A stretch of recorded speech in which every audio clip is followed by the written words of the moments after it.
Thevalakkara government Siddha ഡിസ്പെൻസറിയിൽ Siddha ദിനാചരണം നടത്തി. ആരോഗ്യ ഭക്ഷ്യമേള, ഔഷധ സസ്യ പ്രദർശനം, മെഡിക്കൽ ക്യാമ്പ് എന്നിവയും നടത്തി.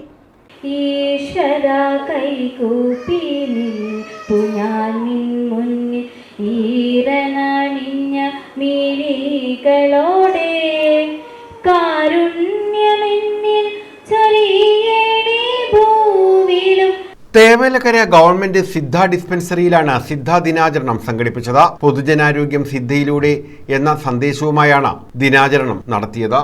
സിദ്ധ ദിനാചരണത്തിന്റെ ഉദ്ഘാടനം ഗ്രാമപഞ്ചായത്ത് ആരോഗ്യ വിദ്യാഭ്യാസ സ്റ്റാൻഡിംഗ് കമ്മിറ്റി ചെയർപേഴ്സൺ ഫാത്തിമ കുഞ്ഞ് നിർവഹിച്ചു.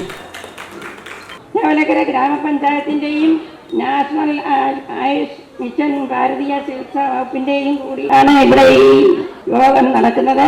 ഈ പരിപാടിയിൽ എല്ലാവരും തീരുന്നത് വരെ എല്ലാവരും ഇതിൽ പങ്കുകൊണ്ട് ഇത് നമ്മുടെ യോഗക്കാരുടെ ഡാൻസും പരിപാടികളും എല്ലാം തീർന്നു വരെ എല്ലാവരും കൂടി ഇരുന്ന് ഇത് സഹകരിക്കണമെന്ന് പഞ്ചായത്ത് അംഗം ലളിത ഷാജി അധ്യക്ഷത വഹിച്ചു. പഞ്ചായത്ത് അംഗം രാധാമണി സ്വാഗതം പറഞ്ഞു. നാം project medical officer doctor Parvathy RS ബോധവൽക്കരണ ക്ലാസിന് നേതൃത്വം നൽകി. Thevalakkara government Siddha dispensary medical officer doctor Arsha Mohan സിദ്ധദിന സന്ദേശം നൽകി. നമുക്കറിയാം 1970 തേവലക്കരയിൽ സ്ഥാപിതമായ ഒരു ആതുര സേവന ഇൻസ്റ്റിറ്റ്യൂഷനാണ് തേവലക്കര സർക്കാർ സിദ്ധ ഡിസ്പെൻസറി. പിന്നിട്ട നാൾ വഴികളിൽ ഒരുപാട് നേട്ടങ്ങൾ നമുക്ക് ഉണ്ടായിട്ടുണ്ട്. ഈ അടുത്ത കാലത്ത് നമുക്ക് Ayush health and wellness centre ആയിട്ട് നമ്മളെ അപ്ഗ്രേഡ് ചെയ്യുകയുണ്ടായി. അതിനെ തുടർന്നാണ് നമുക്ക് ഈ യോഗയുടെ സേവനം ലഭ്യമായത്. ഇനി നമുക്ക് NABH എന്ന ഒരു ദേശീയ നിലവാരത്തിലേക്ക് നമ്മുടെ സ്ഥാപനത്തിന് ഉയർത്തപ്പെടുന്നതിന്റെ നാൾ വഴികളിലൂടെയാണ് നമ്മളിപ്പോൾ സഞ്ചരിച്ചുകൊണ്ടിരിക്കുന്നത്. ക്ഷേമകാര്യ standing committee chairman P. Philip, Anas Nathayyath, G. Anilkumar, Bijumol തുടങ്ങിയവർ പങ്കെടുത്തു. ആരോഗ്യ ഭക്ഷ്യമേള, യോഗ ഡെമോൺസ്ട്രേഷൻ, ഔഷധ സസ്യ പ്രദർശനം, സൗജന്യ മെഡിക്കൽ ക്യാമ്പ്, ബോധവൽക്കരണ ക്ലാസ്, സിദ്ധ ഗ്രന്ഥ പുസ്തക പ്രദർശനം, സിദ്ധ പോസ്റ്റർ പ്രദർശനം എന്നിവയും ദിനാചരണത്തിന്റെ ഭാഗമായി സംഘടിപ്പിച്ചിരുന്നു.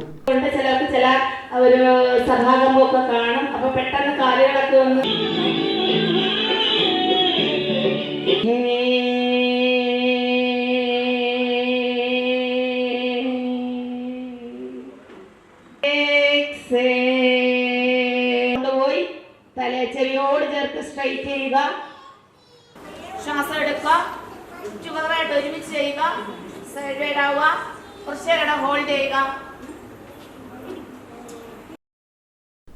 News bureau, Chavara.